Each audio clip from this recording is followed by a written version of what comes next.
ऐसा माना गया है कि पौष माह के शुक्ल पक्ष की पूर्णिमा तिथि अचल सौभाग्य देने वाली होती है। पौष पूर्णिमा के दिन कथा का पाठ करना बहुत लाभदायक माना गया है। यहाँ देखें पौष पूर्णिमा की पौराणिक कथा और जाने क्या है इस पूर्णिमा का महत्व। पौराणिक कथाओं के अनुसार कार्तिका नामक नगरी में चंद्रहास नामक राजा राज करता था। उसी नगर में धनेश्वर नामक एक ब्राह्मण था और उसकी पत्नी अति सुशील और रूपवती थी। घर में धन धान्य आदि की कोई कमी नहीं थी। इस ब्राह्मण जोड़े के पास किसी चीज की कोई कमी नहीं थी, परंतु फिर भी वो दुखी रहते थे कि उनकी कोई संतान नहीं है। एक बार गांव में एक योगी महाराज आए और उन्होंने धनेश्वर का घर छोड़कर आसपास के सभी घरों से भिक्षा लिया और नदी किनारे जाकर भोजन करने लगे। अपने भिक्षा के अनादर से दुखी होकर धनेश्वर योगी के पास जा पहुंचा और इसका कारण पूछा।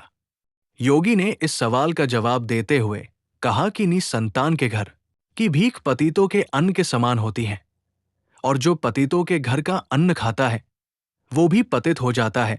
पतित हो जाने के भय से मैंने तुम्हारे घर से भिक्षा नहीं ली। इसे सुन धनेश्वर बेहद दुखी हुआ और उसने योगी से संतान प्राप्ति का उपाय पूछा। तो योगी ने धनेश्वर से कहा कि तुम्हें हर पूर्णिमा के दिन चंद्रमा की पूजा करनी चाहिए, और उन्होंने ये भी बताया कि तुम मां चंडी की आराधना करो। इसे सुन वह चंडी की आराधना करने के लिए वन में चला गया और नियमित रूप से चंडी की आराधना कर उपवास करने लगा। इससे प्रसन्न होकर मां चंडी ने 16वें दिन ब्राह्मण को स्वप्न में दर्शन दिया और पुत्र प्राप्ति का वरदान दिया। उन्होंने कहा कि यदि तुम दोनों लगातार 32 पूर्णिमा व्रत करोगे तो तुम्हारी संतान दीर्घायु हो जाएगी। और इस दिन भगवान सूर्य, चंद्रदेव, भगवान विष्णु और माता लक्ष्मी की पूजा करने का विधान है। पौष पूर्णिमा के दिन पूजा के समय सत्यनारायण भगवान की कथा श्रवण करने का विशेष महत्व है।